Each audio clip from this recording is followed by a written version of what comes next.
For the welcome address, I will call upon the stage Mr. Rana Tariq Mehboob, who is the co-founder of the Chain Store Association of Pakistan and has recently transitioned from his role as chairman to patron-in-chief, while also maintaining the status as the CEO of the premium men's clothing brand, The Royal Tag. I welcome you, sir.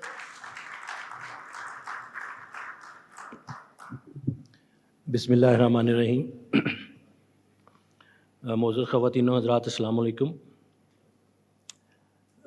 یہ جو conference ہے جو آج جس کے لیے ہم اکٹھے ہوئے ہیں، فیکچولی اس نے پچھلے سال دسمبر میں ہونا تھا، اور یہ کانفرنس 2 دفعہ ہم نے اپنا وینیو کی ڈیٹس ایکسٹینڈ کی اور الٹیمیٹلی ہم نے اس کو کینسل کیا، اور اب ہم آج 17 اکتوبر کو کر رہے ہیں. اس کے پیچھے ایک ہی لاجک تھی. ہم جب بھی ایسوسیشن یہ پلان کرتی ہے کہ ہم نے کانفرنس کرنی ہے، تو پہلا سوال یہ ہوتا ہے کہ ریٹیل کی جو حالات ہیں، ریٹیل کے جو معاملات ہیں، اس میں ہم نے سروائیول پہ بات کرنی ہے یا فیوچر پہ بات کرنی ہے. کیونکہ جو ریٹیل کے ساتھ کنیکٹڈ لوگ ہیں وہ یہ جانتے ہیں کہ پچھلے 4-5 سالوں میں پاکستان میں پولیٹیکل انسٹیبلٹی کی وجہ سے جو سب سے برا افیکٹ ہے وہ ریٹیل کے اوپر ہے. اور انفارچونیٹلی اگر آپ دیکھیں تو پہلے ایک بڑی کامن پریکٹس ہوا کرتی تھی کہ ریٹیلر جب بھی ان کا کوئی مطالبہ ہوتا تھا، ان کی کوئی ڈیمانڈ ہوتی تھی، تو وہ شاپس بند کر کے حکومت کے ساتھ نیگوشیٹ کرتے تھے. اور اب یہ فلسفہ آفٹر کووڈ چینج ہو چکا ہے. حکومت کو جب ضرورت پڑتی ہے کسی نہ کسی بہانے سے وہ ریٹیل کو بند کر دیتی ہے. اور ہم آج تک یہ فارمولہ ڈھونڈ نہیں پائے کہ جو ریٹیل حکومت بند کرتی ہے ہم اس کو کیسے کھلوا سکیں یا اس کی کنٹینیوٹی مینٹین کر سکیں. جو میرے دوست اسلام آباد میں کاروبار کرتے ہیں، جن کی آؤٹ لیٹس ہیں، انہوں نے دیکھا ہوگا کہ پچھلے 3 دنوں میں اسلام آباد بند رہا سیکیورٹی کے نام پہ، کہ وہاں پہ ایک ایونٹ ہو رہا ہے، اور جب سیکیورٹی کی بات آتی ہے تو ہم لا جواب ہو جاتے ہیں. اسی طرح ریٹیل کو اگر ہم دیکھیں تو پچھلے 2.5 سال سے لاہور پہ ایک جوڈیشل آرڈر ہے جس کے تحت ریٹیل کی آؤٹ لیٹس رات 10 بجے بند ہو جاتی ہیں صرف لاہور شہر میں، اور سنڈے کو بھی 2 بجے کھلتی ہیں. اور جیسے ہی ہمارا سیزن آتا ہے، جیسے نومبر، دسمبر، جنوری، تو اس میں بھی سموگ اور انوائرمنٹ کے نقطہ نظر سے ریٹیل بند ہو جاتی ہے. تو ہمارے چیلنجز کی ڈائیورسیفیکیشن اتنی زیادہ ہے کہ کبھی ہم ٹیکس کے اوپر کام کر رہے ہوتے ہیں، اور کبھی ہم اوپننگ پہ کام کر رہے ہوتے ہیں، کبھی کسی اور چیز پہ کر رہے ہوتے ہیں.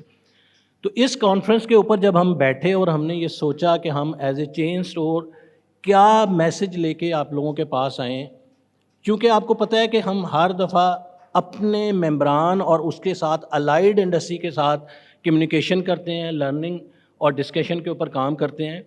ورنہ اگر آپ دیکھیں تو بہت ساری ایسوسیشن ہیں جن کی جو اس قسم کی کانفرنس ہوتی ہیں وہ اسٹیٹ کے ساتھ یا حکومتی ایوانوں کے ساتھ PR اور لابنگ کی کانفرنسز ہوتی ہیں. وہ بیسیکلی اس پرپز کے لیے ہوتی ہیں کہ ہم نے ان کے ساتھ ریلیشن کیسے بنانا ہے اور ان کے ساتھ اپنے کام کیسے حل کروانے ہیں. جبکہ چین اسٹور واحد آرگنائزیشن ہے جو کانفرنس کرتی ہے، اس میں اس کا کور لرننگ ہوتا ہے، اس کا کور ایک دوسرے کے ساتھ ملنا ہوتا ہے، ایک دوسرے کے ساتھ بیٹھ کے مسئلے کا حل نکالنا ہوتا ہے اور فیوچر کی پلاننگ کرنا ہوتا ہے.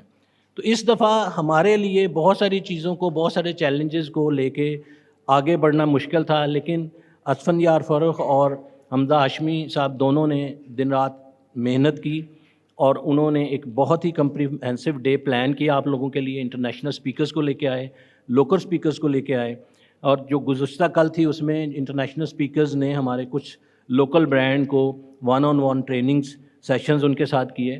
تو میں یہ سمجھتا ہوں کہ یہ جو کل تھا یہ ہمارے لیے ایز اے ریٹیل انڈسٹری ایک بینچ مارک تھا، جس میں ہمارے کچھ برانڈ نے کولیبریشن کے ساتھ اور کچھ نے انڈیویجولی ایک نئی تاریخ رقم کی ہے کہ انہوں نے انٹرنیشنل سپیکرز کے ساتھ اپنی ٹیم کو ملوایا ہے، بیٹھے ہیں اور ان کے لیے اسکل ڈیولپمنٹ کے اوپر کام کیا ہے. ہوپ فلی یہ جو انیشیٹو ہے یہ کنٹینیو رہے گا، اور میں جتنے بھی اسپانسرز ہیں اور جتنے بھی اسپیکرز ہیں ان کا ایک دفعہ پھر مشکور ہوں کہ وہ آئے اور انہوں نے ہمارے اس دن کو امپورٹنٹ بنایا. بہت شکریہ. Thank you.